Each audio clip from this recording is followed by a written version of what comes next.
They handed her the deed to a burned barn and called it generous. Sarah Whitcomb stood in the lawyer's office in Millhaven, Ohio, in the autumn of 1881, holding a single sheet of paper. Her husband was 6 weeks dead. His brothers had already divided the cattle, the good land, the house in town. What was left for her, the widow, the outsider, the girl from nowhere that Thomas Whitcomb had married against his family's wishes, was 11 acres of scorched pasture and the collapsed skeleton of a barn that had burned 2 winters before anyone remembered. "Consider it a kindness," her brother-in-law Elias said, not looking up from the papers. "Could have given you nothing at all." She said nothing. She signed. What none of them knew, what even Sarah herself would not understand for another 4 months, was that Thomas Whitcomb had spent the last year of his life hiding something under the floor of that barn. Something worth more than every acre his brothers had just divided among themselves. They thought they'd left her with ashes. They'd left her with the only thing on the property that mattered. To understand why Thomas Whitcomb's family gave his widow almost nothing, you have to understand what Sarah was to them from the very first day. She arrived in Millhaven in 1876, 19 years old, with a single trunk and a letter of introduction to a seamstress who needed help. She had no family in Ohio, no name anyone recognized, no land, no dowry, nothing but a steady hand with a needle and a habit of reading every newspaper she could get her hands on, a habit the Whitcomb women considered unbecoming in a woman of her station. Thomas Whitcomb was the second son of one of the wealthiest cattle families in the county. When he began courting the seamstress's assistant, his mother did not speak to him for 3 months. His older brother Elias called Sarah to her face, a pretty way to throw away a name. Thomas married her anyway. For 5 years, Sarah lived on the edge of a family that tolerated her the way you tolerate weather. She was invited to Christmas dinners and seated at the far end of the table. She was greeted at church and never once invited to sit with the Whitcomb women during the sermon. When Thomas fell ill in the spring of 1881, a wasting sickness the county doctor couldn't name, his mother visited twice. Both times she spoke only to her son. Here is the detail almost no one in Millhaven knew. In his final year, Thomas Whitcomb changed. He stopped attending the cattle auctions his brothers ran. He started riding out alone, sometimes for entire days, always toward the old 11 acres at the edge of the property, land so poor and rocky that the family had written it off decades earlier, useful for nothing but a modest barn that had, by then, half burned down in a storm. He told Sarah only this: "Whatever happens to me, don't let them take the burned lot. Fight for it if you have to. Don't ask me why. Just don't let it go." She didn't understand. She agreed anyway. 6 weeks after he died, sitting in that lawyer's office, she found out exactly how little his family thought that promise was worth, because they handed her the burned lot without a second thought. To them, it was worthless. Giving it to her cost them nothing. They had no idea what they'd just done. Winter came fast that year.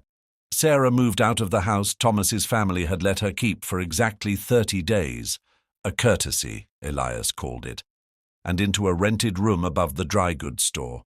She had almost nothing. The 11 acres produced no income. The barn was a ruin, its roof caved in from the fire, its walls blackened and leaning. By December, she was down to her last $4. She thought seriously about selling the land.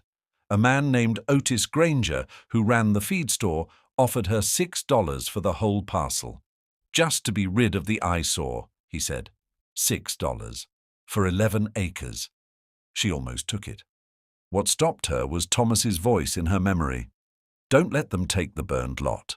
Don't ask me why."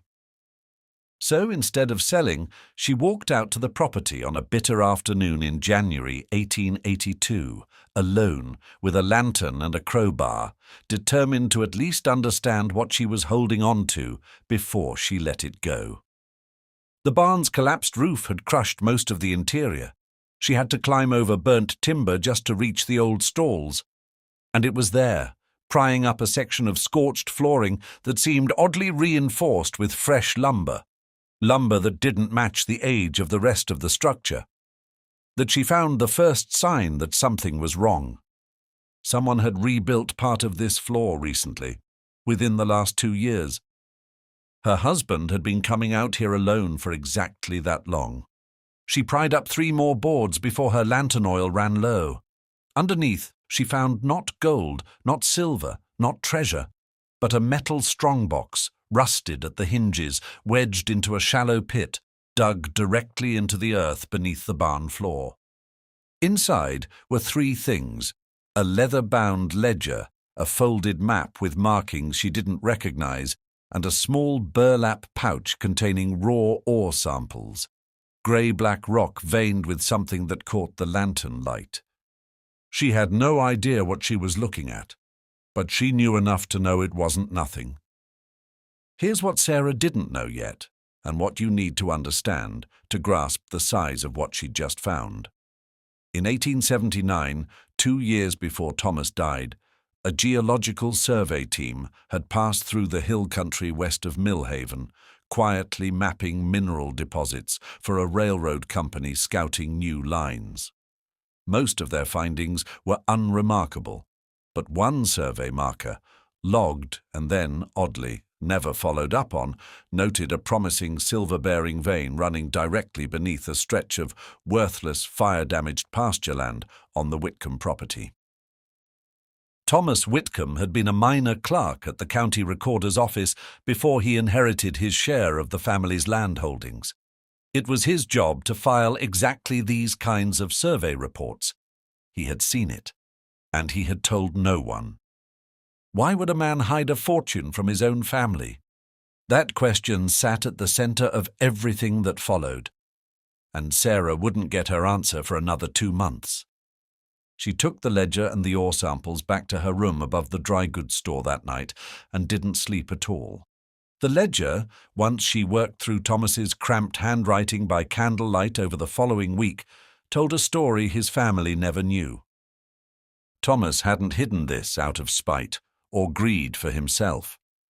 The ledger's early entries, dated back to 1879, right after the survey, were full of plans to tell his brothers to develop the land as a family enterprise. But entry after entry, over the following year, the tone changed. He wrote about Elias's growing debts from bad cattle speculation, about a scheme which Thomas had overheard discussed at a family dinner, in which Elias planned to have Thomas declared unfit to manage his share of the estate, using his illness, once it began, as justification, in order to seize control of all the family land, including Thomas's portion, and sell mineral rights to an outside investor for a price that would leave Thomas and Sarah with nothing. The final entry, dated 3 weeks before Thomas's death, read simply, "If they will not let me protect what's mine while I live, I will make certain the only person who inherits it is the one person they think has no claim to anything at all." He hadn't hidden the silver from his family out of secrecy for its own sake. He'd hidden it from his brother, because he knew Elias would take it from Sarah the moment he found out it existed. That was the reason for the burned barn. That was the reason for the worthless 11 acres handed over so easily in a lawyer's office, because no one in that room believed it was worth fighting over. Elias had unknowingly handed his brother's widow the single most valuable piece of the entire Whitcomb estate, because he was too certain of its worthlessness to check. Sarah now had proof of a silver deposit, a motive, and a legal deed to the land it sat under. What she did not have was money, standing, or protection. She was a widow with $4 to her name, going up against the wealthiest family in the county, a family that had already shown exactly how far they were willing to go to take what wasn't theirs. Sarah's first move wasn't to confront the Whitcombs. It was smarter than that. She needed to know whether what she was holding was real before she risked anything, Because if she was wrong, if the ore samples were nothing, she would have no case, no leverage, and no way to explain why she suddenly had a strongbox belonging to her dead husband. So in February 1882, she took the train 19 miles to the county seat of Danville, carrying the ore samples wrapped in cloth inside her coat, and found the one man in the region she believed she could trust, Judge Aaron Beckett, a retired assayer turned circuit judge who had, years earlier, done business with her late father before he passed. She told him everything: the barn, the ledger, the buried strongbox, what she suspected about Elias. Beckett tested the ore himself, using equipment in his private study. It took him less than 20 minutes. "Mrs. Whitcomb," he said, setting down his instruments, "this isn't just silver-bearing rock. This is one of the richest samples I've assayed in 11 years on this circuit." He estimated, conservatively, that a vein of this quality, if it ran anywhere close to the size the survey map suggested, could be worth well over $100,000 in mineral rights alone. In 1882, that was a fortune large enough to buy every acre the Whitcomb family owned twice over. Sarah sat in that study and said nothing for a long moment. She hadn't inherited a burned barn. She'd inherited the thing her husband's own family would have killed to control, and they'd given it away without even looking. But Beckett gave her one more piece of information that changed everything about what came next. Mineral rights in Ohio at that time did not automatically transfer with surface land unless explicitly stated in a deed. And the original deed Thomas's family had drawn up, the one Sarah signed in that lawyer's office, had been written by the Whitcomb family's own attorney. If that attorney had made even one small error, if he'd failed to explicitly exclude mineral rights, assuming the burned lot was worthless and not worth the extra clause, then Sarah didn't just own 11 acres of scorched pasture. She owned everything beneath it. Beckett agreed to review the deed himself. It took him 3 days to send word back. The attorney had made exactly that mistake. The deed transferred full mineral rights, unrestricted, along with the surface land. Elias Whitcomb, in his hurry to be rid of his brother's widow and settle the estate as quickly and cheaply as possible, had signed away access to a 6-figure silver vein without ever having it surveyed, because he never imagined the 11 acres were worth surveying at all.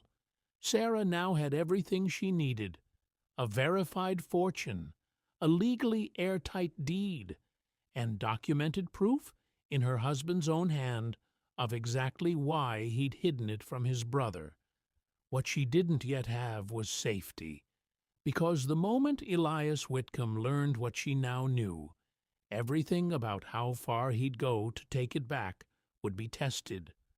Word travels fast in a small county, and it traveled fastest of all when Sarah Whitcomb filed formal mineral rights registration papers at the Danville County Recorder's Office in March of 1882, with Judge Beckett standing beside her as a witness.